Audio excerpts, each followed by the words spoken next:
Turn on the heat. Let's see it.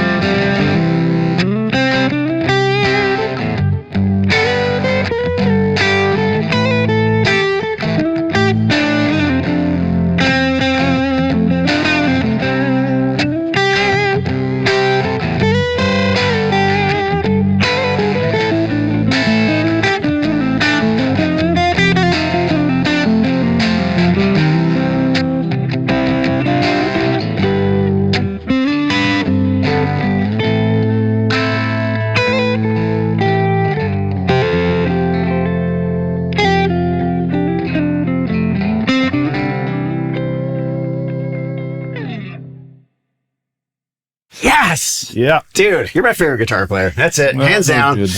Okay, so this is awesome. We have two things happening.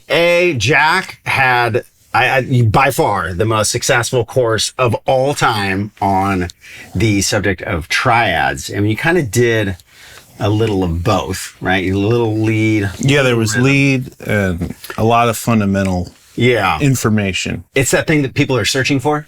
You know what I mean? Mm-hmm. It's like when you got your scales and you're like, God, I still can't improvise like the way I want to. And I think, especially after watching it and how easily it's presented, like you said in the beginning, it's fundamentals and it's just a way of like starting to visualize. But then you're the perfect example of that really approachable phrasing that I think it's kind of what everybody wants to do anyways. It's not like, God, it's great if I can play fast, but I'd rather be able to play really melodic. And I think that separates a lot of people. Yeah. And this one's awesome because we decided to like pull back and do, since people play rhythm 90% of the time. Yeah, and there's not a lot of rhythm stuff out there. And this is amazing. It's super cool. It's like the sixths, the double stops, like just all sorts of like chord inversions all over the neck. It's basically, if you want to get hired as a rhythm guitar player, this could be your gig. Yeah, it's a lot of useful stuff. A lot of stuff I've talked about a lot that people seem to respond to. So it made sense to put it all together into a course where it's all there. Yeah. Awesome. Okay, so I'm going to leave the course link down below. It'll be on sale for the opening weekend. I'll also leave Jack's links. He's got a fantastic YouTube channel. Also, he has a Patreon thing he got going on, which is really cool. A lot of lessons he posts all the time. I'm a member as well. Really, really great content. I highly suggest you check that out. But for today, give some tidbits, man. Give us like where's a good place to start?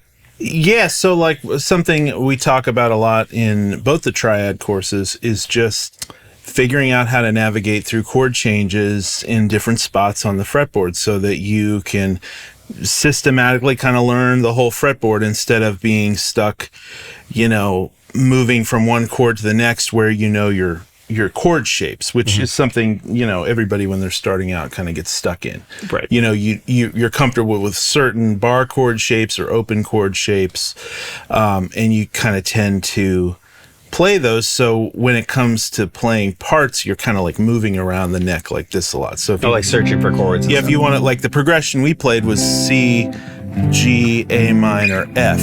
And like those bar chords are pretty common shapes you would play.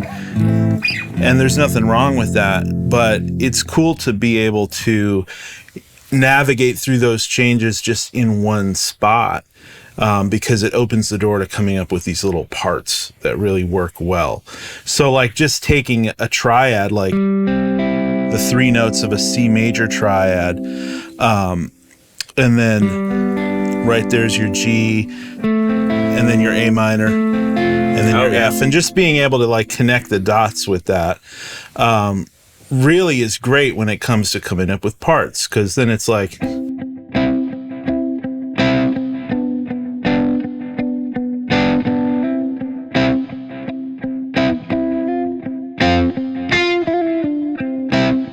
you're right, you can put these little pieces together, and when you're playing on a gig or playing in a band or playing on a session and you're trying to contribute something to the song, aside from just the basics of like the foundational stuff, like playing the big open chords, you want to add some extra element to that. That's the stuff that is really valuable. Well, and those guys that can do that always end up sounding like the seasoned players that have been playing a long time. It's like and you start to learn that you don't always have to be doing something, like, especially like if there's an acoustic player or something like that. Sometimes too much sound is too much sound, and little parts coming in and out are like the perfect thing for a song. Yeah, absolutely. And yeah, there's so much variety you can do with that. And like more than anything, it's just fun once you can see them. It's really like, that was the thing when I was learning this stuff a long time ago. It was just so fun to be able to know that and like come up with infinite parts, like depending on what else is going on, to be able to, you know, like you can move those triads around anywhere. So hey, let me play the rhythm for you, and you can show. Yeah, like, well, I'll just show real quick. Like if I wanted to take that same idea but play like a high part. Okay. Say, you know, there's stuff going on in the song that's covering up the low end and the mid range, and it's kind of my role to like, okay, play something up here, because so like there's room for that up here. You can take the same thing, and there's your C triad, G triad, A minor triad, F triad. So then you can come up with these little parts, and you know, you could even get a cool sound together, like turn up the delay and some tremolo, and you know, just do something like,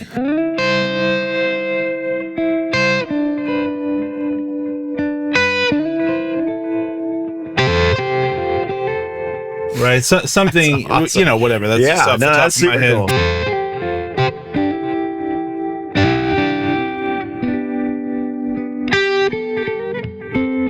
Let me play some in the background. 2, 3, 4.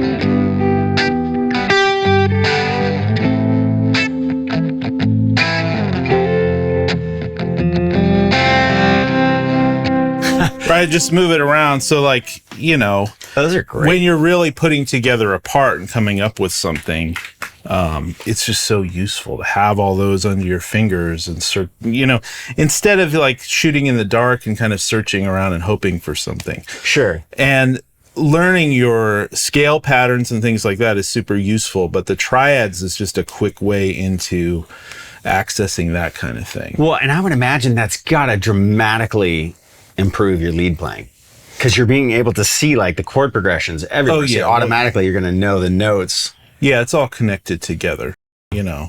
And that kind of stuff can be like, it's sort of crossing the line between rhythm and lead stuff, which is what, you know, so many great guitar players do. Like Hendrix is a perfect example where it's rhythm, but there's fills in there, there's lead in there, and it's sort of both things happening at the same time. Okay, so really quickly to end this one off, and you guys have got to check out this course. It's amazing. Like when I watch back, it's like, oh my gosh, this stuff. So it's applicable, right? A lot of times you get a course and it's like, oh, okay, I'll take that piece or that piece. But this is like, especially if you're in that beginning intermediate zone, even in advanced players, but like want to, I think that the great open frontier, everybody spends all day learning how to play lead. And there is a shortage of really great rhythm guitar players. And I think this is, unless you're here, you know, or in a town, there's like, you know, just, but that's the perfect example, because everybody that here they play for a song, right? And I think that so many of the acts that you get, you know, a gig for is a supporting role to a singer or a songwriter. So you have to be able to do that stuff really well. Yeah. And anybody that's playing music. I mean, most people out there, I would say, are playing songs. Sure. Even if they're just a hobbyist guitar player. You know, you're playing to songs, and this stuff makes the rhythm playing fun. Absolutely. Because if you're stuck with just open position chords or big chunky bar chords, you may know a few things you can do, like, you know, typical type of rhythm guitar parts, but it's easy for that to kind of get monotonous and you're kind of like, okay, well, what else do I do? You learn the triad stuff, it becomes fun. And all the things we talk about in the course, like blending scales together to create little lines within the chords, that stuff can be really fun once you start applying it in different places and listening to what else is going on in the music and filling in gaps around the singer or the lead instrument. It's just, it becomes a really fun way to approach rhythm guitar. Can you give me an example of what you were just talking about, like using the scale to kind of go? Yeah, towards? well, like some of the stuff that I was doing. So if I do these triads again, let's turn this down again. Adding. Oh. Yeah. So, you know, if we're playing a song and, you know, these are the chords and, you know, there's some melody happening over that, then, you know, I don't want to play things that are going to take away from the melody or clash with the melody. So in those spaces, you know, I can tie these chords together with little notes out of the C major scale because we're in the key of C. Okay. So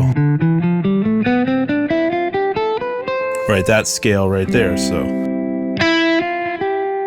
right, and then I can, you know, hit any of these G chords.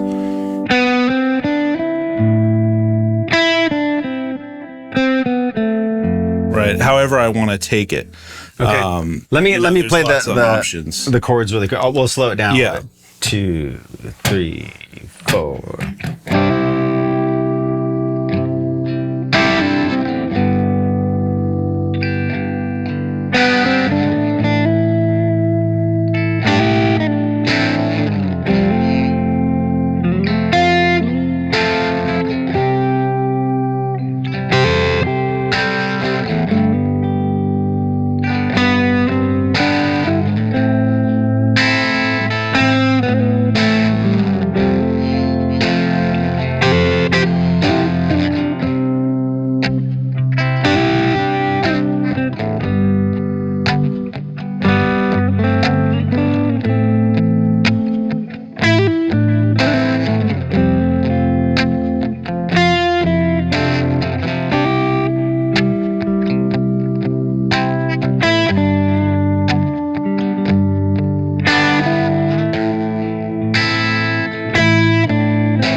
Right, so that's just, sorry, I dropped my pen. That's just moving things around a little bit around the fretboard, just kind of using my ear and knowledge of those triads to just, you know, come up with little movable things that makes it funner to play like a second guitar part. It is so much fun, and it's cool. Like it's seeing you in different band scenarios. Like sometimes you're in a trio, whether it's just you and a bass player and a drummer, but also when you play with a keyboard player, that's really kind of holding down those root chords. This kind of stuff, then especially, or you know, all sorts of bands, coffee shop gigs, or people that play in church gigs or whatever, where there's a keyboard player. This kind of stuff really seems like it's. It really adds another dimension to the music because the keyboard player is usually and the bass player. I mean, down the fort. I mean, even if you're just playing with two acoustic guitar players, it's like, okay, well, that guy's playing that. What am I going to play along to that? Sure. So just having some different options. I mean, two people strumming C chords isn't great. Yeah. Well, I mean, it can be, but yeah, and that's the cool thing in the course. It does cover a few different genres of how to play this stuff. There's like really basic kind of stuff like we're doing now that's just basic chords, and then there's sort of a Memphis R&B kind of thing. There's sort of a funky thing, and then there's more of a rock kind of thing. So it was like a Fleetwood Mac sort of a kind of vibe too. Yeah, so there's like ways to apply it in different genres. Yeah. Because this stuff applies to everything. Oh, awesome. All right, so make sure to check the link down below. Again, it's a massive discount on the opening weekend, so if you're seeing this and the video's just come out, make sure you click that link below. There'll be a huge discount. And then also, again, don't forget to check out Jack's channel. It is fantastic, and I think if you're an intermediate guitar player coming from, beginner or all the way through intermediate guitar players, his lessons are magic. I swear. Even if you're an advanced player and are really good technically, but really want to hone in on your, melodic skills and stuff like that, I can't recommend his stuff enough. So make sure you check that out below. And all of this is brought to you by BrettPapa.com. So make sure you check that out as well. Thank you guys for the continued support. We'll catch you next time.